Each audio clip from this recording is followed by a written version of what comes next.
sahabat Nabi yang mulia ini adalah anak muda yang masih muda dan keimanan sudah tertanam dalam hatinya.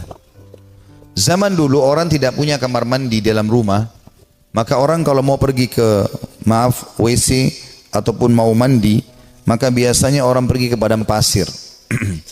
Satu waktu Tha'labah radhiyallahu anhu ini keluar, kemudian dia ke padang pasir, lewat, bukan sengaja, lewat. Rupanya dia melewati sebuah tempat mandi tapi untuk seorang wanita Ansar, wanita dari Madinah, ya.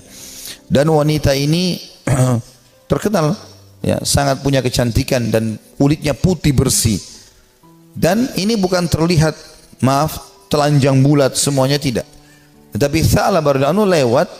Zaman dulu tempat mandinya laki-laki sama perempuan untuk membedakannya, kalau laki-laki itu dibuat pelapa kurmanya sampai ke daerah kepala sehingga bagian kepala terlihat dan orang tahu di dalam itu adalah orang. Ini di padang pasir, dibuat kayak WC-WC umum gitu ya, tapi masing-masing punya.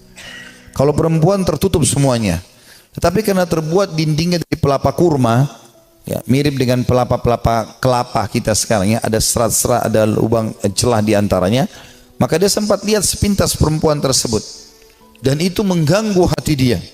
Begitu melihat langsung terganggu hatinya, padahal dia tidak niat untuk sengaja mengintip orang mandi. Maka dia merasa tulang-tulangnya gemetar, kesemutan, otot-ototnya merasa kesakitan dan lemas. Lalu kemudian dia segera naik ke atas sebuah bukit yang sangat tinggi di Madinah. 40 hari dia nggak pernah turun. 40 hari di atas gunung tersebut bertaubat kepada Allah Subhanahu Wa Taala. Salat di sana, dia makan minum di sana, pokoknya tidak mau pulang ke rumahnya. Nabi SAW memiliki tradisi, seringkali beliau kalau habis sholat melihat sahabat-sahabatnya. Tapi karena Tha'labah ini bukan orang yang sering ada di depan, maka Nabi SAW tidak melihat dia.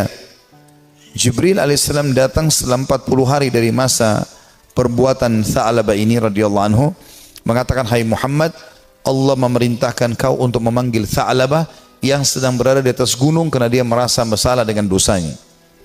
Maka Nabi SAW mengutus beberapa sahabat mencari Tha'labah, ditemuilah, lalu dibawa.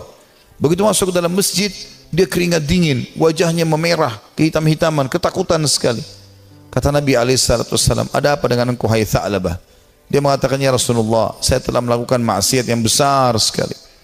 Kata Nabi SAW, rahmatnya Allah lebih luas. Ya, kemudian waktu itu diiqamahkan salat.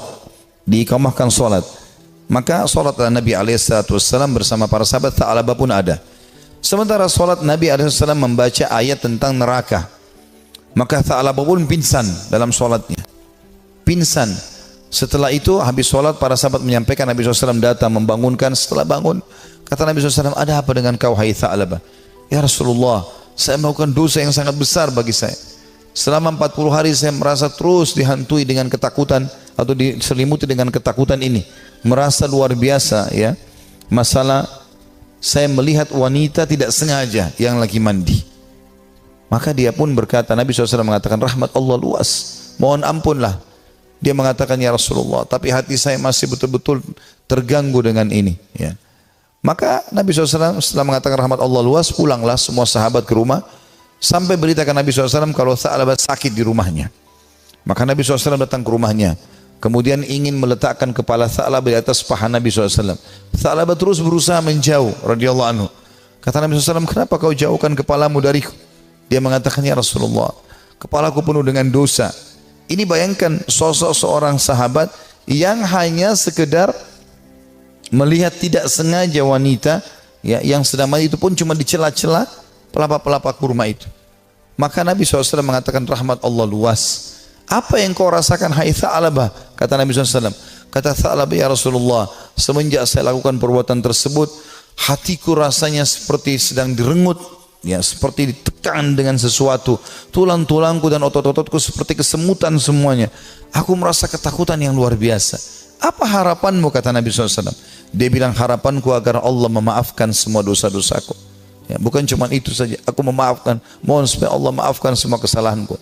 Maka Nabi SAW mendapat wahyu dari Jibril AS. Jibril mengatakan, sampaikan kepada Tha'labah, hai Muhammad, kalau Allah sudah memaafkan bukan cuma itu tapi semua dosanya.